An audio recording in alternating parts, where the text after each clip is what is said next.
এই তুমি আমার লক্ষ্মণের কামনার হরে করে দেবো আমি ঘুমাবা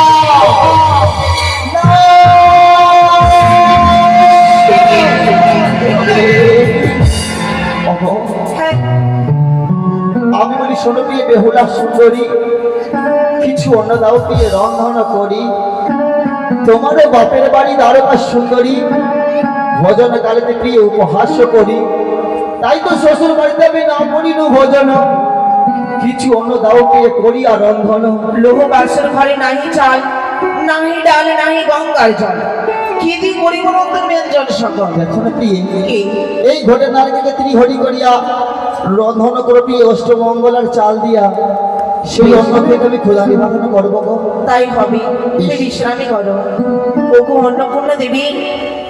ওগো মামন সকল দেবী সাক্ষী রেখে বাসর ঘরে স্বামীর জন্য রন্ধন করছি যেদিকে আমি হাত বাড়িয়েছি সেদিকে আমি অন্ন খুঁজে পেয়েছি একে একে 49 ব্যঞ্জন আমি করেছি রন্ধন সে কি প্রাণনাথ তুমি ঘুমিয়ে গেলে তুমি ঘুমিয়ে যাও আমি কথা দিয়েছি তুমি ঘুমাও আমি করবো তোমার পদ সেবা